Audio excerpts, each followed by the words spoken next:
Everybody, and welcome back to another episode of 161st and River. So, as advertised and as promised, I said yesterday on here that after the Toronto series and on the Yankees off day, that I am going to come on and go over the pitching targets, in my opinion, of who should be targeted by the Yankees at the deadline. So, the deadline is almost exactly a week away. It is next Thursday at 6 p.m., the 31st. And it's time to really, hunker down and figure out what the Yankees are doing. So yesterday's episode was about third base targets because I think they're not going to probably get an infielder. It seems like Volpe's kind of here to stay, so we're going to have to deal with that one. But pitching, pitching. If they even need to go to a lower tier third baseman, they need pitching, but they need infield help. And, maybe they need a new manager at the deadline. Maybe that'll help them with their on-field struggles since it's the turf and not the players.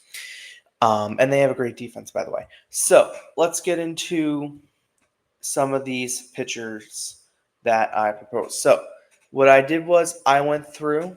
I have 3 starters and I have 6 relievers.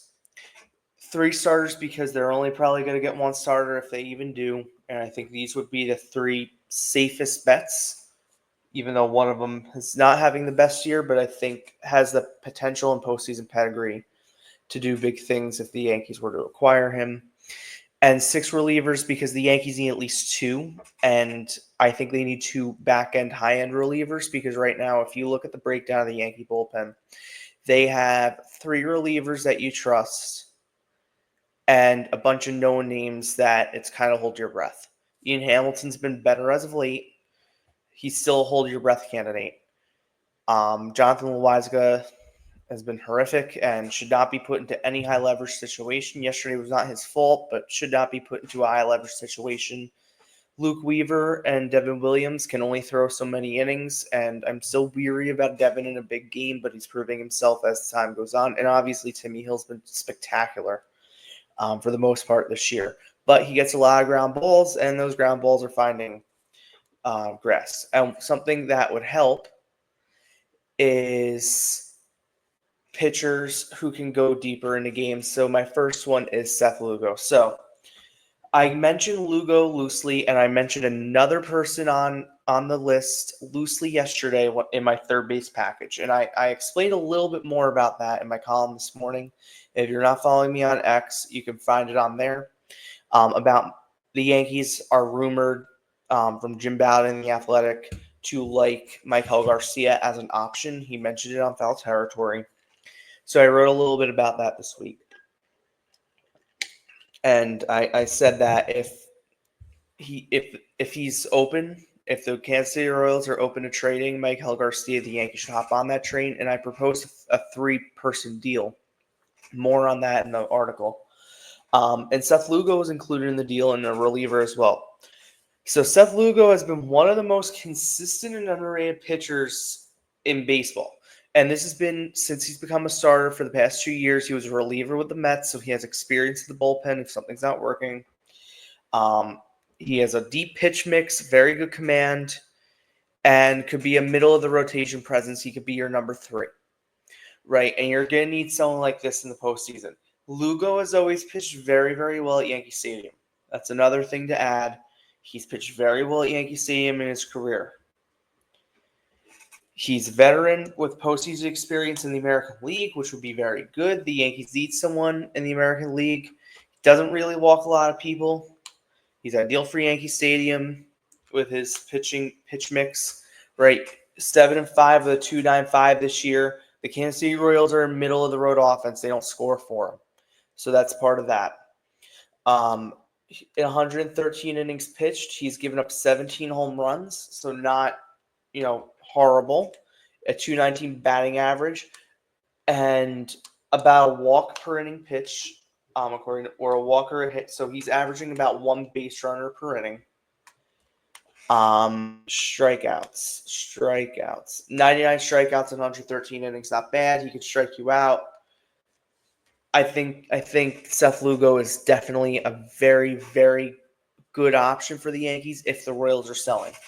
Now it's trending more towards the Royals selling at this deadline. It doesn't look like, they obviously just took 2 or 3 from a really good Cubs team that have kind of hit the skids lately. But, really, they're a solid team. I don't think they're going to make the playoffs. They are so far out of it in their division and the amount of teams they have to climb over. So I think Kansas City's kind of dead set on selling. If they're set on selling, you got to go out if you're the Yankees and acquire Seth Lugo. Number 2, Mitch Keller. Mitch Keller has been rumored around the Yankees, mostly from the Pittsburgh side. I haven't really heard much from the Yankee side. It's been more of the Pittsburgh side. Jack Curry on the S Network kind of squashed 3 candidates yesterday for the Yankees in a potential trade. I squashed 2 of them on here, or one of them on here yesterday. He squashed my last option, which was McMahon. McMahon, I don't think is going to happen. He squashed Eugenio Suarez, and most importantly, he squashed Cabrian Ace. That the Yankee analytics department don't love him, any of them. So, in terms of a starting pitcher, Mitch Keller would be a very good option for the Yankees. He's 4-10 this year. You also have to remember the Pittsburgh Pirates do not score runs at all, with 3.53 ERA and 21 starts. He's given up 10 home runs in 125 innings. All right. He struck out 97 in 125 innings, so he doesn't strike a ton of guys out. He gets ground balls. That's something that the Yankees need to work on. Max Fried is a ground ball pitcher. Marcus Stroman is a ground ball or a contact pitcher. Will Warren a little bit of contact pitcher. We were seeing more and more the other day. Cam Schlittler can strike you out, but he can also get you hard contact outs. They're going to need, for any of really these options, they're going to need very good defense behind them. And that's something that the Yankees need to really address at the deadline. But they need pitching, which is why this is here. So Keller represents a more aggressive swing because he's very controllable with an upside. He's shown flashes of dominance. His strikeouts are up this year, even though I said they're not great. They are up. And he can pitch very well in high leverage situations. He has a sinker. That's his strikeout pitch. He goes beyond 25, which is a long-term option because the Yankees starting rotation next year, looking ahead, they're going to need at least a starter or 2 with Clark Schmidt on the IL for the year. Garrett Cole will not be back probably until about this time next year. He should be back around now. So that's a half a season, and Marcus Stroman's not going to be here. So, and there's uncertainty. The Yankees, I think, would like to stay away from dealing Cam Schlittler in packages. In the trade proposal I made today in my column, I have Will Warren in a trade package because I think that he is expendable, especially with Luis Gil coming back. If Luis Gil makes one more start, he could slot right into Warren's turn in the rotation. I think he's expendable. I think Warren's been good this year, but not great. I think Cam Schlittler has a higher upside. So I think they could deal Warren if the deal is right. So, I know they're going to be in a shortage starting pitching, but that doesn't mean they shouldn't hold on to any of it. And Mitch Keller would be the perfect option if they're looking for an expendable starting pitcher that they can keep for a little bit more. Dylan Cease. Dylan Cease is the pitcher that you're going to go out and you're going to acquire because you're in win-now mode. And because this guy has postseason pedigree and postseason experience. We all know that. Cease has had a horrific year. He's 3-10. Obviously, he took a no-hitter into the 6th inning against the Yankees in the Bronx. I think that was probably his best start. And he lost it. So he pitched very well. He always pitches well against the Yankees. In 113 innings pitched, he's given up 16 home runs. He struck out 144 batters in 113 innings pitched. He is a very high strikeout pitcher. He averages less than a runner on base an inning, or he averages about a runner on base an inning, excuse me. The strikeout stuff is there. He has walked a little bit more guys this year. Other than that, the underlying numbers are there. The ERA is high. Don't know why the ERA is that high. Maybe, the Yankees see something. Matt Blake is a really good pitching coach. He is probably the most intriguing arm on the market right now. His season's been rocky, but he has an upside with elite stuff, swing and miss potential, and experience in big games. He's the ace, or was the ace of the Padres. He could pitch in a postseason game, but he's used to the postseason atmosphere. That's something that the Yankees, should look for. Right. The Padres are kind of aiming to do a buy-sell situation. They're interested in catching. They're going to need more than Escara or Rice. If I'm the Yankees, I'm dealing Escara and holding on to Rice because Rice has versatility where he can catch and play first a little bit, but it is what it is. The Yankees could use a good starter. If you're really going all in this year and you're like, I'm putting all my chips in, we're gonna win and we're gonna truly go to town on this trade deadline, and we need a starter, an infielder, and multiple relief arms, he's gotta be the starter. He's a rental. This could be his audition to potentially, this would be a very good opportunity for the Yankees to audition Cease in New York. Because let's be real, the Padres don't have the money to keep him. The White Sox are the only other. He was a Cub, I think, for like 5 minutes, and then the White Sox. Of those three teams, the Cubs are probably the only team that would go out and retain him, and that would buy him back in free agency. If he were to be dealt to the Yankees would have, I think, an upper edge in free agency because he would be most familiar with this organization of all the teams scouting him. Now, it doesn't mean anything. But you would be most familiar, and it would be an audition level for the Yankees to see if he can pitch in New York. Because you'd rather find out if he's good in New York with 2 months left to control than 8 years left to control. So if the Yankees are interested in getting Dylan Cease in free agency, you can make the argument it's not going to cost a ton because the product hasn't been there this season. So it's not going to cost a ton. He's an impending free agent, and the product hasn't been there. So that's a very good option, I think, for the Yankees. Dylan Cease is a good option, but that hinges on the Padres selling. We can give him away because we're getting Mike King back in the second half. That's what it's going to be. Mike King's supposed to be back at some point in August. We can give Cease away. He's not having a good year. Matt Blake, I think, can probably fix him.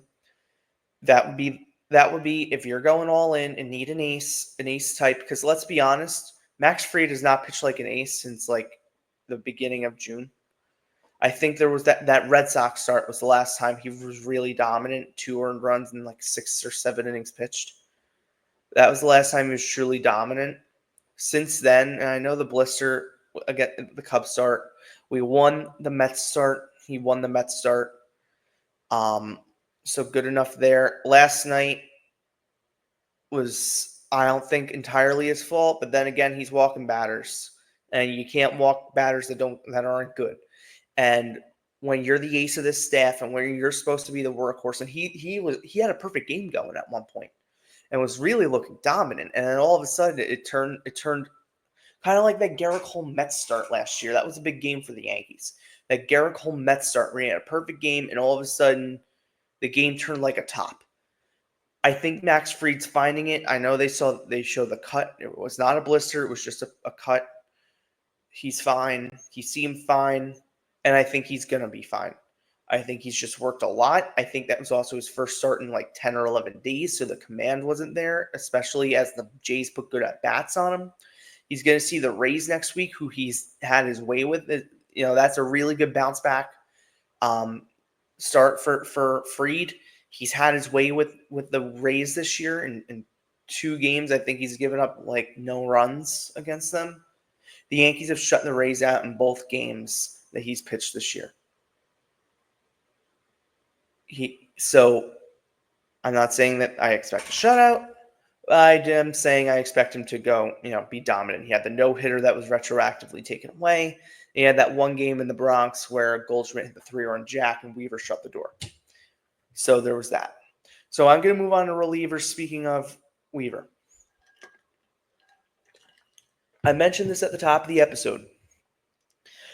The Yankees have such a need in that back end of that bullpen right now that they can't do the bargain bin. Last year they brought in Mark Leiter and they brought in Yeri Enyel de Los Santos.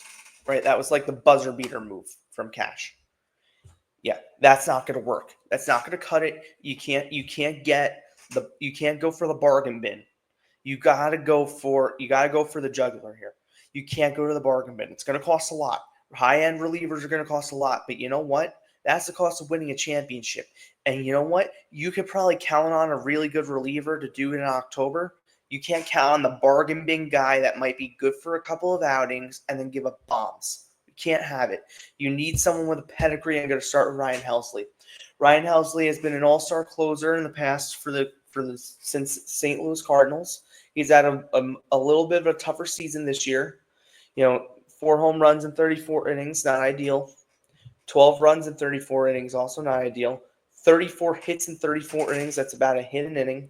He's averaging about base runner and a half an inning. He is 19 for 24 in save opportunities in 34 games with 3.18 ERA. He is a change of scenery option. I think he struck out 37 batters in 34 innings. You'll look at that and you'll like it because the Yankees need swing and miss. Swing and miss out of the bullpen is what's needed. You can get ground balls. I know I sound like I'm contradicting myself. You can get ground balls, right? But when you're in a tight game late in games with this defense, no matter what upgrades they make, that question mark's always going to be there. I think it'd be better to get a swing and miss reliever that has real good stuff. He's a change of scenery option, and Matt Blake might unlock something. And when I say Matt Blake might unlock something, it's not like he hasn't had success in the past. It's not like he's not having success this year. Because as you can see, he's done the job more than he hasn't. All right, what's that? 5 saves he's blown? And he's 3-1. So he's only accounted for 1 Cardinal loss, right? That we know of. A blown save could also be like a tie game. A blown save could also be a sacrifice fly in the 8th inning. That's why the blown save stat is something I haven't really looked into it that deep. But a blown save could be a sac fly in the 8th inning. That run's not yours. That could be a blown save. And we saw that on Luke Weaver a couple of times last year, where it would say blown save even though not his run. So it was, I think, a Clay Holmes run. Anyway, the Yankees need swing and miss back there, and they need it bad. Tim Hill, he's a ground ball pitcher. Luke Weaver can strike you out. All right, Luke Weaver, since becoming a reliever and really since becoming like a high leverage guy, he strikes a lot of guys out. The strikeout stuff has come back. Devin Williams, he strikes you out. That was his appeal. That's why they brought him here, to strike guys out. Not to get ground balls, but to strike guys out. And we saw that the other day. We saw that in Game 2 against Toronto. He struck out Bo Bichette, which is a big out, not advancing the runner into scoring position with no outs or 1 out. He was able to strike out Alejandro Kirk, who doesn't strike out ever, to end the game. That's another thing. Cam Schlittler got him struck out earlier in the game. I think if the Yankees do acquire someone and Martin's still here and Heel is good, and you have a lot of starters, and Schlittler is still here, Schlittler's stuff plays really well in the pen, and I would really like him back there. He can strike you out. He throws 100. I like that stuff. Helsley has been incredibly consistent across his career with how dominant he's been in the National League. He would slide into a late inning role. He wouldn't be the closer per se. But what the Yankees would have the opportunity to do is, if they bring in 2 high leverage arms and one guy gets fixed. Let's say Schlittler comes to the back, or Weisiger fixes himself, or Hamilton keeps pumping good. Then what you have is an alternate staff, where you're essentially, what my idea is to have 2 closers. If you want to make one of them Luke Weaver and one of them Devin Williams, and they split the closer role, okay, cool. Where you can kind of go by lanes, but you can also go by workload in every other day, where it's like, okay, you go 6 innings. Let's say Rodon goes 6 innings, 1 run. The Yankees have a 4-1 lead. Then you go to, let's say, Hill for the 7th inning, player Schlittler for the 8th, and let's say we're just going to use him because he's on the screen. Helsley for the 9th, or Weaver for the 9th. And then another day, it's Hamilton for the 7th, and then, or Loizaga, since they love using Loizaga. And I don't think he'll be fixed, but they love him. And then you go to some Helsley for the 8th because he's on the screen, and Williams for the 9th. You're essentially cutting everyone's workload in half and keeping them fresh down the stretch. And this is one reliever. They're going to need two. This is one. So if Helsley is dealt, and a lot of St. Louis people want them to sell, it's trending to sell. They just got, I think, 2 or 3. They lost 2 or 3 to Colorado. Not good. Second choice, Carlos Estevez. The Yankees have been linked to him already. I mentioned him yesterday. I mentioned him in my column. He was the mystery man that the Yankees could acquire. I put him in a package with Seth Lugo and Michael Garcia for, I can get the package up. Will Warren was in the package. I did put him in there because I think they'll need an immediate starter to fill the void of Seth Lugo. And I think Will Warren, in an environment where it's kind of like, let's try and fix your stuff. Will Warren, right field prospect Brian De La Cruz, relief pitch prospect Michael Arias, very liked. Catching prospect Jesus Rodriguez. Okay, obviously Salvi's getting up there in age. He wants to play a little bit more, but Jesus Rodriguez could be a backup to him or could take over the starting role. Pitching prospect Elmer Rodriguez Cruz. He is the Yankees number 6 prospect, and then the Yankees number 21 prospect, pitching prospect Eric Reiselman. That's a really big package. I understand that. That might be a really big overpay. I understand that. The reason I put it like that, as the huge overpay that it was, is because I think it's going to take an overpay, and if that's not the package and it's less than that, it could kind of feel like, okay, we did good. But that's something that you can expect for 3 players like this. Carlos Estevez has had a really mid-year. He's 4-3 with a 2.74, so solid ERA in the bullpen. You like that? 43 games, 42 and 2/3 innings, 4 home runs in that time. That's good. 15 walks in 42 innings. The strikeouts aren't really there. About a walk or a hit per inning. He is 26 for 32 in saves, which means he's blown 6 saves. He is not going to be the 9th inning man, and that's why he's on here. I think he translates really good to a setup role, actually. And he could be that 7th inning man that I just had Loizaga slotted in as. He could be the 7th inning guy there. I think that the Yankees need to really look at their options. They need to get closers who could pitch in the 7th, 8th, and 9th inning, where you pretty much are playing a 6 or 7 inning game. Where if Max Fried or Carlos Rodon really shoves and goes 7, they're handing the ball to whomever, and that game is over virtually. Or they're gonna have to work damn hard to get it not over. Carlos Estevez is good. He's improved his strike throwing this year, which is something, even though the walks are still something. I mentioned in my little write-up that I'm reading off of, he profiles more as a 7th or 8th inning guy than a 9th inning guy, bridging the gap to the closer, and he's a 1-year rental or a few-month rental. If it doesn't work, chuck him. But he's better as a rental than a bargain bin rental because he at least has a reputation where he can close if need be, but he would be better in a role where all the pressure's not on him, especially in New York. Third, another Royal. I know, this is a very big Royal heavy list. Love the Royals. I did not mention him when I was creating this list. I'm like, they need a left-hander. I was on Carlos Estevez's page, and I'm like, you know what? Angel Zerpa. The Yankees are familiar with Zerpa. We've seen him a couple times. He's the one who just walked everyone in the playoffs last year, so maybe that's a drawback.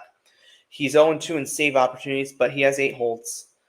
A 3-1, 3.70 ERA in 42 games, 41 1/3 innings pitched, 39 strikeouts in that time, so almost a strikeout an inning. You like that? About 14 walks in 41 innings. It's not horrific. 17 runs in 41 innings. Okay, that's there. 44 home runs. Not 44, but 4. That's good. So Zerpa could be someone. I could tell you right now, 3 of those earned runs are from Jason Dominguez. Or one or 2 of them maybe. I think there was a bases loaded walk, which might have moved his run to second. So 2 runs are from Jason Dominguez. Whatever. Nonetheless, Zerpa as a lefty could be someone Matt Blake could help. The Yankees only have one left-handed reliever. It's Tim Hill. He'd be good for that lefty lane. He's a dark horse. So I mentioned him as a dark horse name in the conversation. He could be dominant. He could be not. He's controllable. He is cheap. And he's starting to come into his own. He's only gotten better. And I think in a place like New York, everyone talks about the Mets pitching lab. Everyone talks about the Brewers or Pittsburgh, and I'll get to them in a second. They're on here. Or other teams like that. No one talks about the Yankees pitching lab. Matt Blake is one of the best pitching coaches in Major League Baseball. Look at Yankee pitchers who they turn from. Luke Weaver is one of the most dominant relievers in Major League Baseball over the past 2 seasons, for the exception of a 3-week stretch where he was hurt. And we all know he was hurt. The Yankees are the only team that didn't know he was hurt. We're the only people. Everyone else on the planet knew Luke Weaver was hurt, if they pay attention. He's been the most dominant reliever. You know how the Yankees acquired Luke Weaver? They picked him up off waivers as he was the worst qualified starting pitcher in 2023.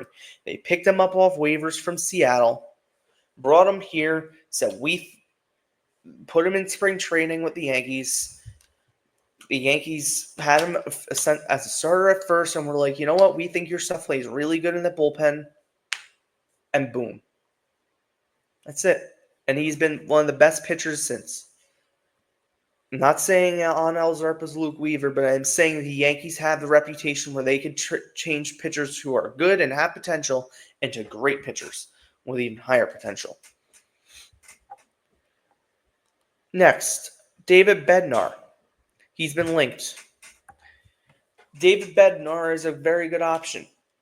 The 2-5 record, or the 2.31 ERA, is from the first 2 weeks of the season. He has not given up a run since May. He's only given up 9 runs this season. He's been really good. About a walker hitting pitch, 48 strikeouts in 35 innings. That's spectacular. He's been the lockdown closer. He is a right-hander, and he's something the Yankees need. He'd be a really good. He has not blown a save. He's 3 in save and hold opportunities, 15 for 15 in save opportunities. I have him written here. He's built for October with his intensity, power stuff, and fearless mentality on the mound. I mentioned he struggles in 2025, but his record speaks for himself. He's been very good in the past. The Yankees need dependable arms that won't shrink in the spotlight, and Bednar fits that mold perfectly. If the price is right, and that is the thing, he could be the perfect complement to the back end of the bullpen. I want to mention this. The Yankees do have a history trading with Pittsburgh. They trade, and for specifically relievers from Pittsburgh, they traded for cardiac Clay Holmes. Matt Blake turned him into a closer. I'm not going to say a dominant closer because he certainly wasn't that.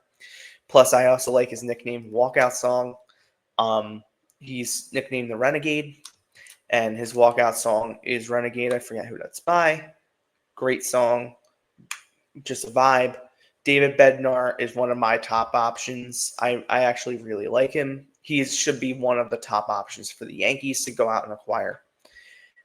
And then next, second to last option, Kyle Finnegan from Washington. Now, as you can see, a lot of these options are closers currently on teams that are selling. The Royals aren't confirmed to be selling, but once again, it's their closer on one setup man. Every other team, it's been closers. Finnegan's been finicky this year, to say the least. The ERA is high. He's blown 6 saves, 3 home runs in 37 innings, 30 strikeouts in 37 innings.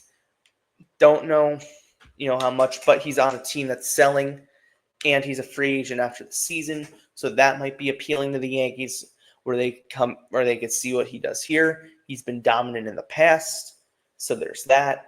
The Nationals are also not the best team ever. It could be something like that. Obviously, you could see 21 runs, 19 earned, so errors might contribute to those blown saves. But 35 hits in 37 innings, 14 walks in 37 innings is certainly not something you love. So definitely he'd be more of a work for dominance, but he's also shown it in the past.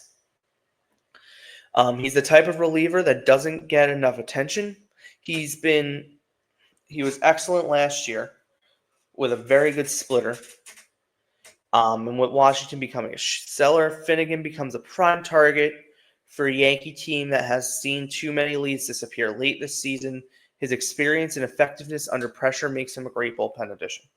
So Finnegan would be very good. I could see him working out here in New York, but you never know. And finally, this might be the most enticing option. If you're really looking for more of a Devin Williams replacement, or to make the argument for Devin not even to be the closer and for him to be a setup guy, Johan Duran from Minnesota. Minnesota looks like they're selling. They have not had a good season, but Johan Duran has. He is 5-4 with a 1.94 ERA. He is 15 for 17 in save opportunities, giving up 10 earned runs in 46 innings pitched. That's spectacular. He struck out 51 in 47 innings pitched. You love that. He's given up 1 home run in 46 innings pitched. You like that. Yes, about a base runner an inning. Everything else is spectacular. He's just an electric, dominant reliever. He will be the prize of the market if he is officially made available. With a 103-mile-an-hour fastball and wipeout off-speed, he brings a new level of dominance that few others could match. If the Twins are willing to listen, and reports say they are, Duran could be a franchise-altering acquisition for the Yankees. The reason he could be a franchise-altering acquisition for the Yankees is both Devin Williams and Luke Weaver are going to be free agents after the season.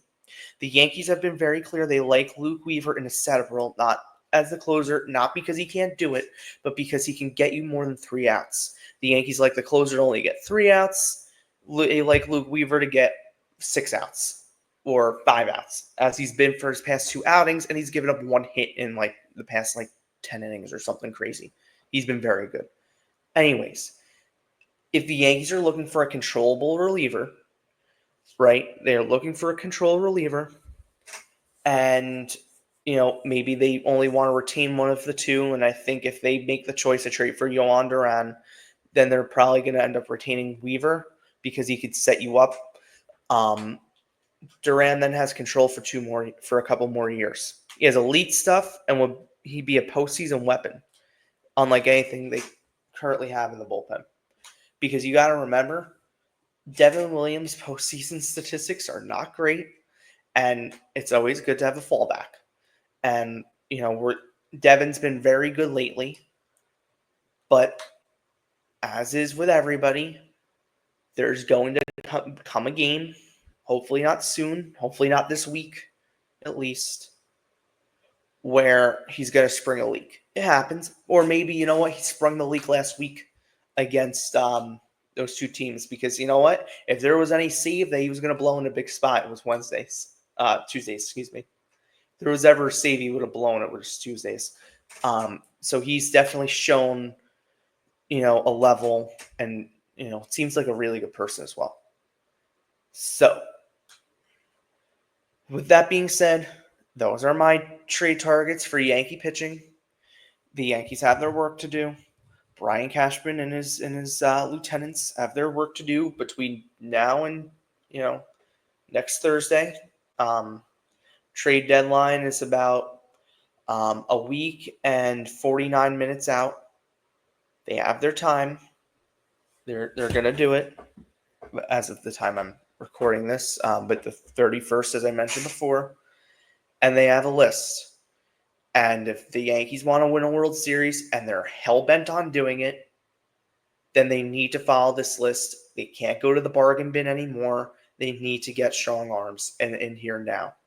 You know what? If Brian had the guts at all, he'd be on the phone right now making a deal for someone to get in there tomorrow, because the saving graces for this Philly series, excuse me, and they're throwing their best pitchers against us. If you haven't seen these series problems yet, it is very one-sided. Spoiler alert, not Yankee-sided. It'll be Taijuan Walker against Will Warren. It'll be Ranger Suarez, who's 7-4 with a 2.66, against Marcus Stroman. And it'll be Zach Wheeler, 9-3 with a 2.39, against Carlos Rodon. Very one-sided matchups this weekend. And, Saturday's going to be a tough watch, as the Yankees have struggled against tough lefties lately, and, Ranger Suarez is about as tough a lefty as you're going to find. So thank you for watching. Please subscribe, and I'll keep you up to date with all the trade deadline news and stuff. I'll be writing more of a full column that'll come out tomorrow morning with a little bit more information on the pitching side of this. Thank you for watching. Have a great day, and let's go Yankees.